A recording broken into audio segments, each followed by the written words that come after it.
चर्चा सुनने में ज्यादा सुख मिलता है। हरि को निज यस्ते अधिक भक्तन यश पर प्यार। जो भक्तों के, महाभागवतों के, भगवत प्रेमी महात्माओं के चरित्रों का श्रवण करता है तो उसकी भक्ति घनीभूत हो जाती है। ताके भक्ति बढ़े घनी अरु हरि होय सहाय। घनीभूत भक्ति, भक्ति में पुलाई है सुख वांछा, अपनी इंद्रियों के द्वारा शब्द स्पर्श रूप रस गंध का भोग करने की इच्छा, ये भक्ति में पुलाई है। इसी में दंभ पाखंड प्रवेश कर जाता है।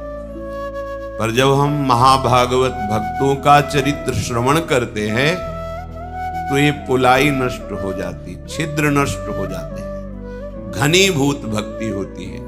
और ये घनीभूत भक्ति जिसके हृदय में होती है, स्वयं श्री हरि हर समय उसकी सहायता में रहते हैं। भगवत पार्षद नहीं, स्वयं भगवान उसकी सहायता में। जहां जहां मेरा भक्त चरण रखे वहां वहां रखूं हाथ, पीछे पीछे मैं फिरूं कभी न छाणूं साथ। निरपेक्षम मुनिम शांतम निर्वैरम समदर्शनम अनुब्रजाम्य हम नित्यम पूये यत्यंगुरेणु भी। स्वयं भगवान पीछे पीछे उस भक्त के डोलते हैं जिसके हृदय में घनीभूत भक्ति होती है। जैसे बछड़ा आगे चलता है तो पुलकती हुई गाय पीछे भागती है, भक्तन पाछे यूं फिरत ज्यों बछड़ा संग गाय।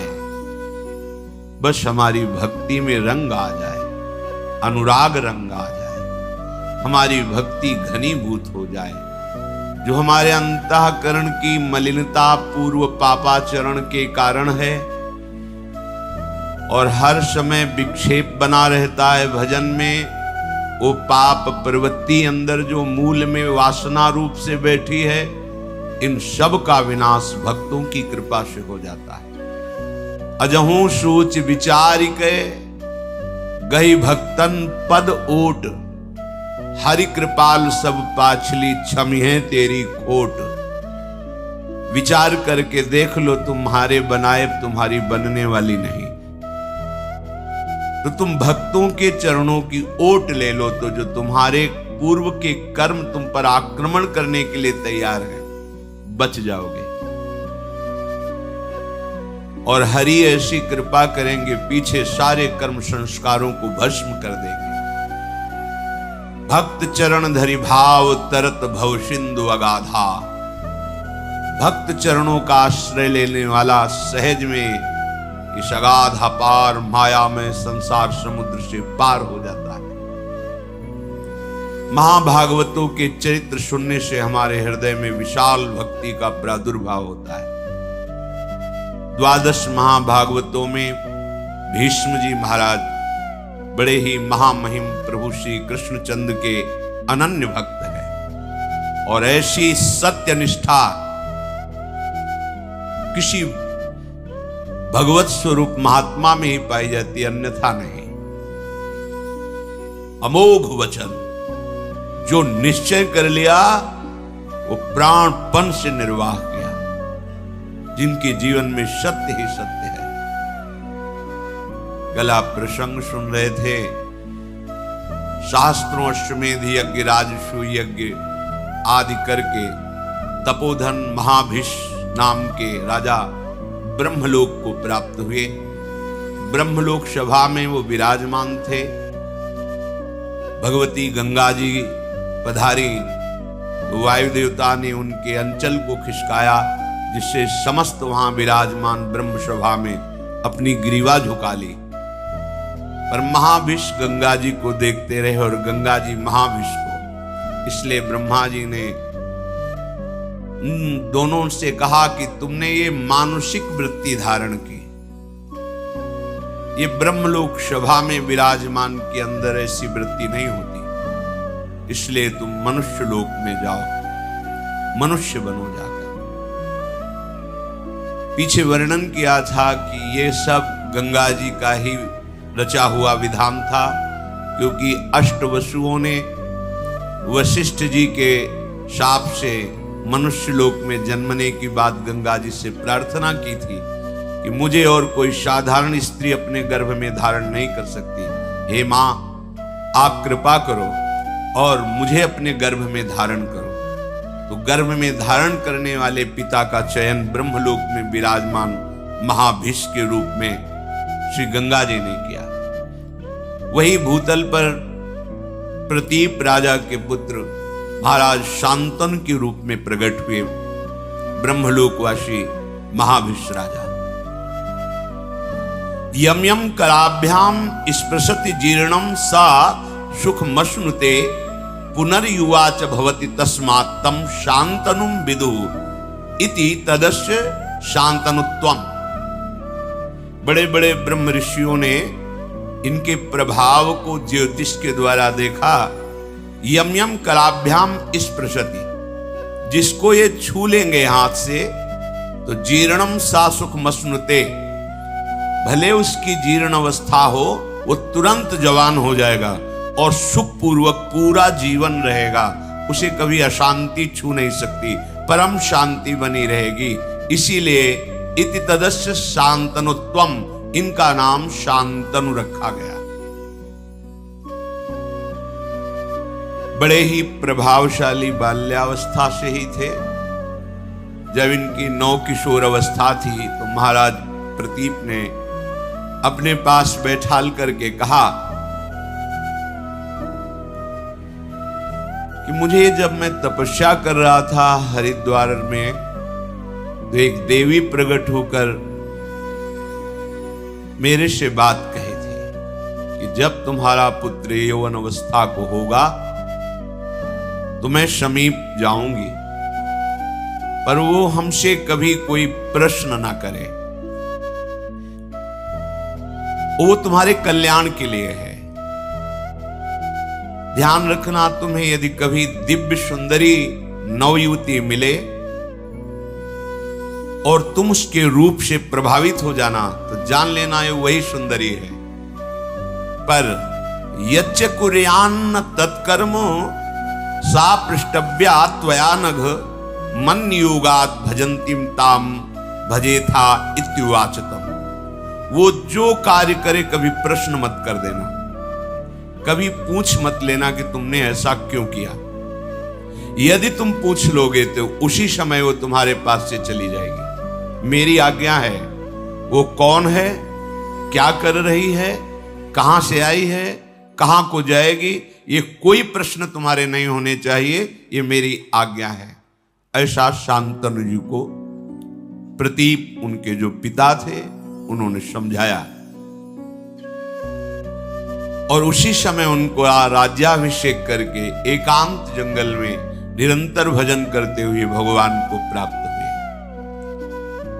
बुद्धिमान, परम प्रतापी, परम तपस्वी राजा शांतनु देवराज इंद्र के समान तेजस्वी थे। एक दिन प्रजा रक्षा के लिए रुग्ण और हिंसक, जिनके जीवित रहने पर प्रजा में संक्रामक रोग फैल सकता है, ऐसे पशु और जो घोर हिंसा स्वभाव वाले हैं, ऐसे पशुओं को प्रजा रक्षा के लिए मारने के लिए वो वन में जाया करते थे। एक दिन उन्होंने गंगा के किनारे ही भ्रमण कर रहे थे, देखा अपने तेज कांति से मानो कई सूर्य एक साथ उदय हो गए हों। ऐसी तेजस्विनी नवयुवती सुंदरी लक्ष्मी जी के समान ऐश्वर्य और सुंदरता से युक्त धीरे धीरे महाराज शांतनु के समीप आ रहे। उनके सारे अंग निर्दोष गौर वर्ण, ऐसा मोहिनी सुंदर रूप, उस पर बड़ी ही दिव्य साड़ी धारण किए हुए। देखते ही राजा शांतनु का शरीर स्तब्ध हो गया। ऐसा रूप तो कहीं सुना भी नहीं था जैसा रूप देखा। आश्चर्यचकित हो गए। थोड़ी देर के लिए दोनों नेत्र अपलक हो गए, पलक झपना बंद हो गए, मानो मूर्ति खड़े हो। ऐसी दिव्य कांति, ऐसी दिव्य सौंदर्य सुधा समीप आकर के महाराज शांतनु की तरफ सांत्वना देते हुए बोली, आप धैर्य धारण कीजिए, मैं आपकी ही सेवा के लिए आई। तब इनमें साहस हुआ बात करने का। शांतनु जी ने कहा, मैं देख करके ही बता रहा हूं कि तुम कोई दानवी, गंधर्वी, अप्सरा, यक्षी, नाग कन्या या मानवी हो ही नहीं सकती। त्रिभुवन में ऐसी कोई सुंदरी नहीं, मुझे पता है, क्योंकि ब्रह्मलोक से सीधे आए हैं, सब कुछ पता है। इनकी स्मृति, इनका ध्यान, इनकी तपस्या इतनी जोर की है कि ऐसी सुंदरी तो हमने देखी ही नहीं। पर मैं तुमसे प्रश्न नहीं करूंगा कि तुम हो कौन,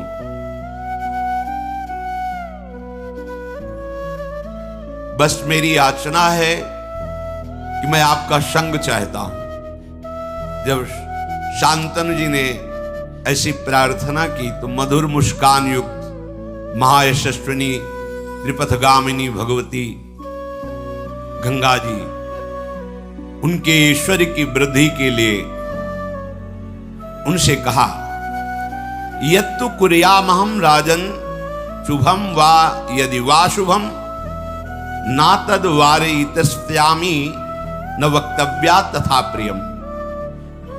मैं आपका संग स्वीकार करती हूं, आप इस योग्य हैं, पर मैं कभी बुरा से बुरा करूं या भला से भला करूं, आप कभी प्रश्न नहीं करेंगे। कार्य में आप रोकेंगे नहीं, किसी कार्य में मुझे कभी अप्रिय वचन नहीं बोलेंगे। जिस समय अप्रिय वचन या कोई प्रश्न, उसी समय मैं आपसे विलग हो जाऊंगी। निश्चय मेरी ये शर्त है, यदि आप स्वीकार करें तो फिर मैं आपका संग स्वीकार करती हूं। तथेति सा सदा तूक्ता तदा भरत सत्तमो प्रहर्ष मतुलम लेभे प्राप्यतम पार्थिवोत्तमम। शांतनु जी ने कहा, तथास्तु, जैसा तुम चाह रहे हो वैसे ही हमारे आचरण होंगे, हम तुम्हारी शर्त स्वीकार करते हैं। महाराज शांतनु भगवती गंगा जी को रथ पे विराजमान करके उनकी राजधानी हस्तिनापुर में, उस महल में जैसे देवराज इंद्र का महल, ऐसे महल, उसमें देवी गंगा जी को विराजमान किया। जितेंद्रीय महाराज शांतनु ब्राह्मणों को बुलाकर स्वस्ति वाचन कराया। जो पिता का आदेश जैसा था कि कुछ पूछना नहीं, कुछ नहीं पूछा, आदेश कर दिया, शास्त्रीय विधान के अनुसार इस देवी से पाणी ग्रहण संस्कार मैं करूंगा। जो देवराज इंद्र के समान प्रभावशाली और महाभाग्यशाली, ऐसा कौन भाग्यशाली होगा जिन गंगा जी को भगवान शंकर मस्तक पर धारण करते हैं, त्रिभुवन जिनके नाम और आचमन अवगाहन से निष्पाप होकर भगवान की प्राप्ति करता है, जो मूर्तिमान ज्ञान, वैराग्य और भक्ति का स्वरूप है गंगा जी, क्योंकि भगवान के श्री चरणों से इनका प्रादुर्भाव हुआ है। कैसा दिव्य सौभाग्य कि जिन गंगा जी का स्मरण, अवगाहन, दर्शन बड़े भाग्य से होता है, वही गंगा जी इनको अर्धांगिनी के रूप में प्राप्त हुई। महाराज शांतनु ने शास्त्र मर्यादा के अनुसार पाणी ग्रहण किया। कुछ समय के बाद एक पुत्र प्रकट हुआ। बड़ा महल में आनंद उत्सव मनाया जाने लगा।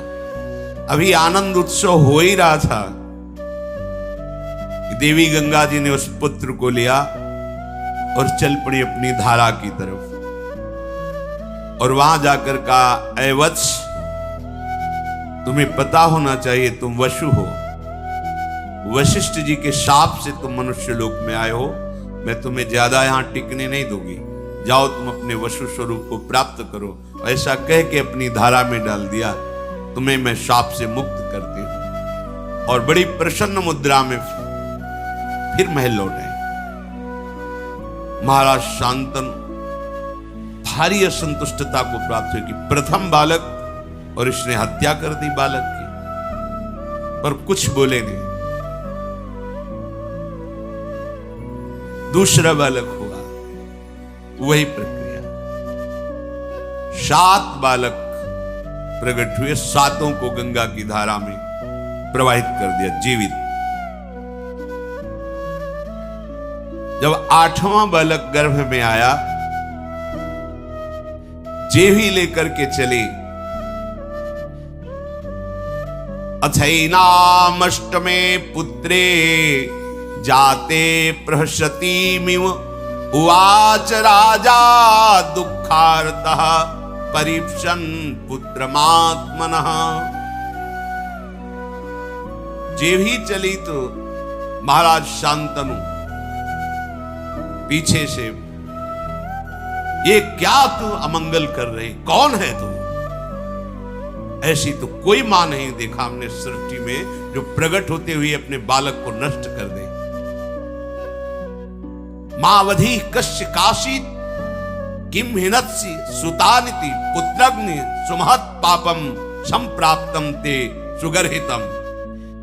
ऐ बालकों का वध करने वाली सुंदरी, तू कौन है? किसकी कन्या है? कितनी निर्दयी हृदय की है कि प्रकट होते ही बालक को मार देती है। ऐ पुत्र घातिनी, अब तुझे अपना परिचय देना होगा।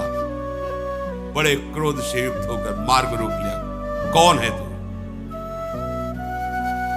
बड़े शांत भाव से, पुत्र काम न तेहम्मि पुत्रम पुत्रवतांबर जीर्णस्तु मम वासोयम यथा सा समयः कृतः।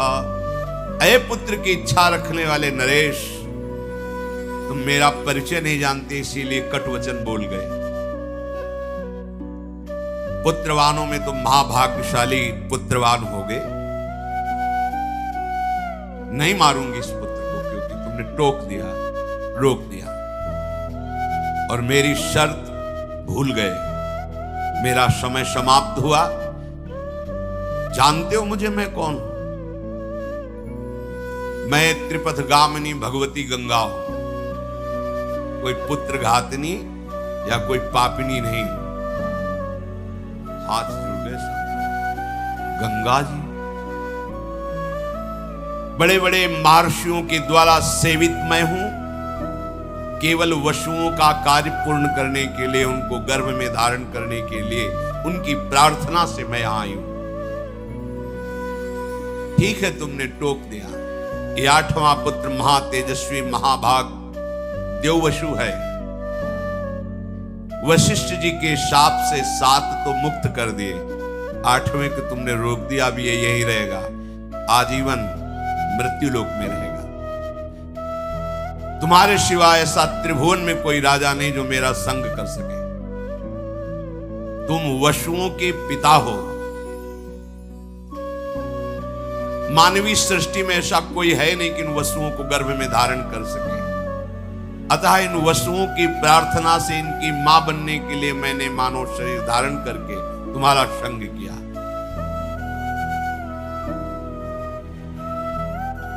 मैंने पहले ही कह दिया था वशुओं से कि तुम्हारे जन्म होते ही तुम्हें मैं मुक्त कर दूंगी। ये वशु हैं, कोई और नहीं है। मैं पुत्र घातिनी नहीं हूं, इनको शाप से मुक्त किया है। महान व्रत का पालन करने वाले तुम्हारे इस पुत्र को मैं भी तुम्हारे पास नहीं छोड़ूंगी। इसमें 8 वशुओं का अंश है। ये जब संपूर्ण विद्याओं में कुशल हो जाएगा तो तुम्हें स्वयं मिल जाएगा। आप निश्चिंत रहना। जब ये बालक मिले तो इसका नाम देवव्रत गंगादत्त ऐसा नाम पुकारा। गंगा जी ने महाराज शांतनु को जो अपना परिचय दिया तो अवाक हो गए। मेरी पत्नी के रूप में भगवती गंगा जी थी। अगर पहले बता देती तो शायद उनकी साहस वृत्ति इतनी ना पड़ती।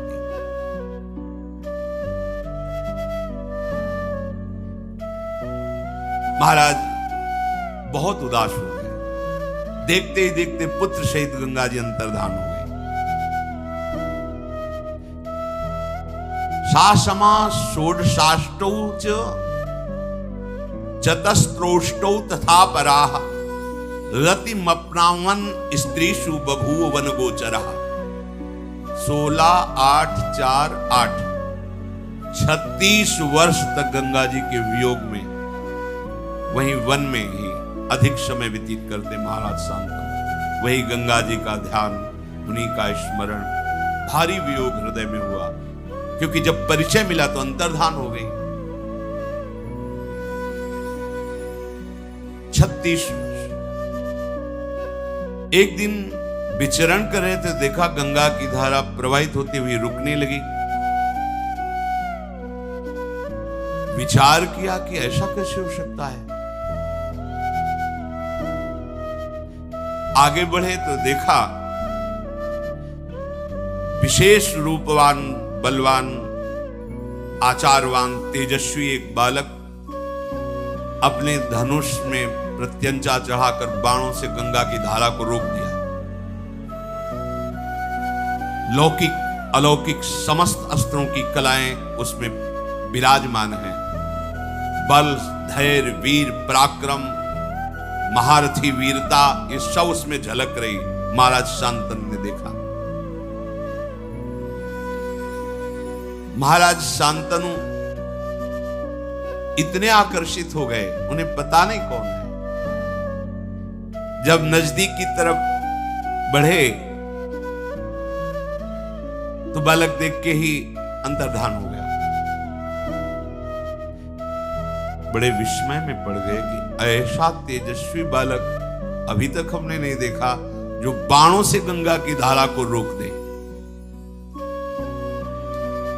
बहुत चिंतित थे। इतने में देखा कि भगवती गंगा जी उस बालक को हाथ से पकड़े हुए सामने आई।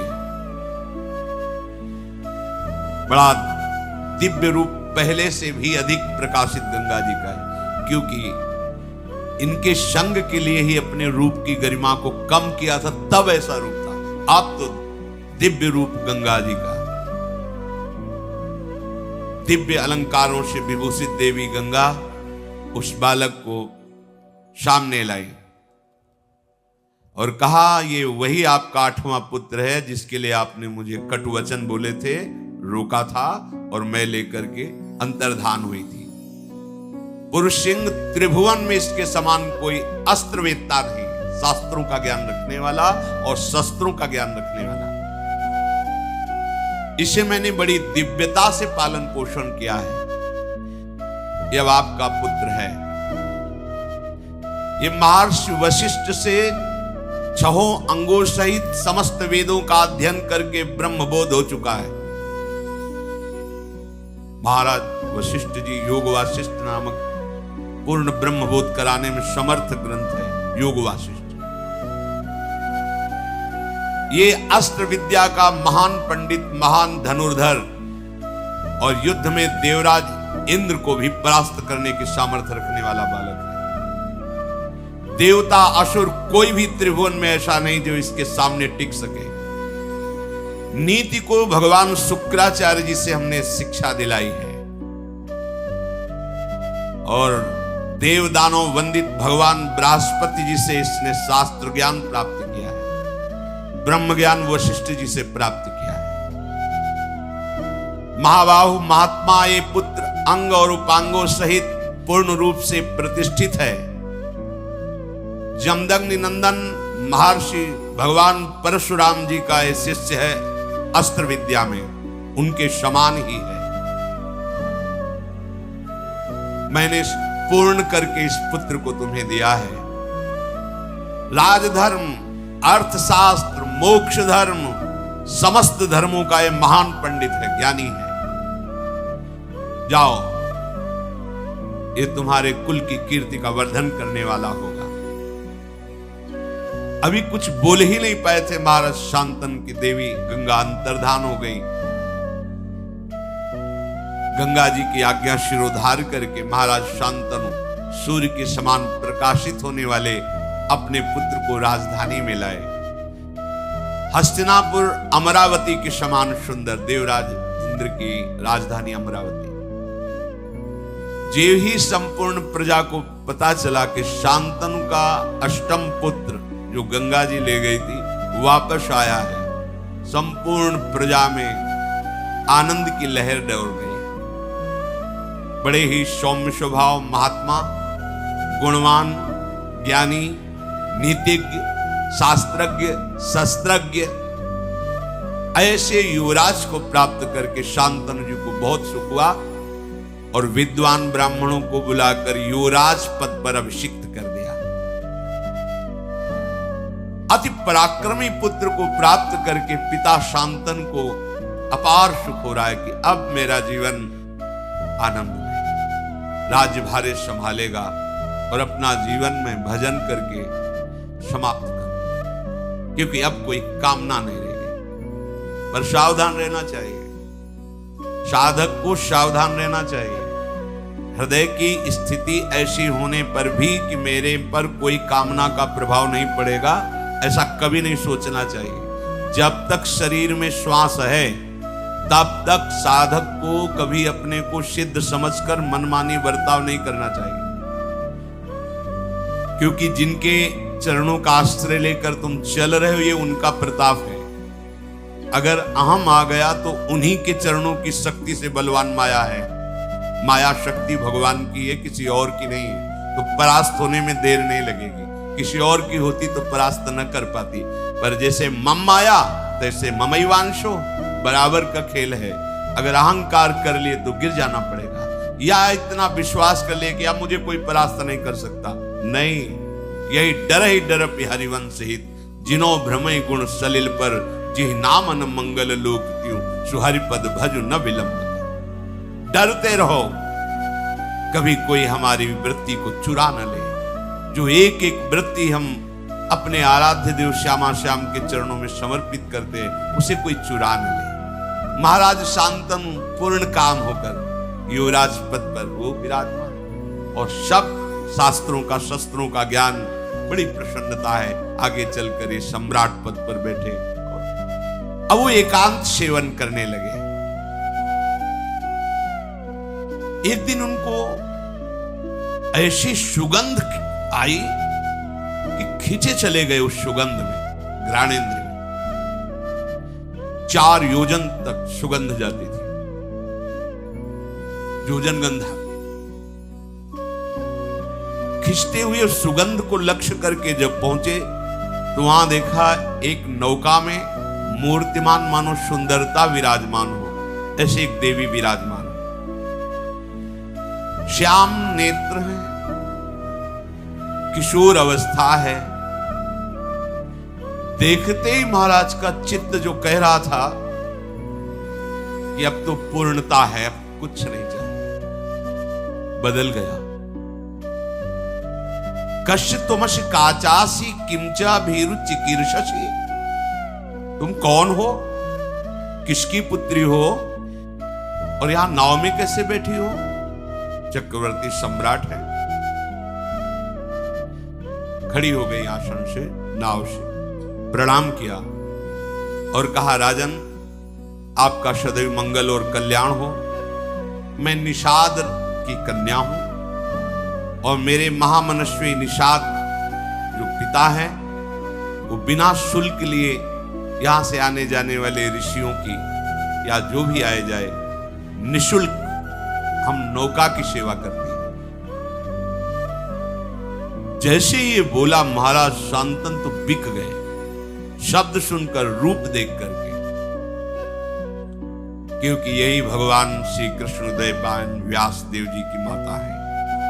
भगवान का अवतार हो चुका है गर्भ से। आगे स्वयं वर्णन करें।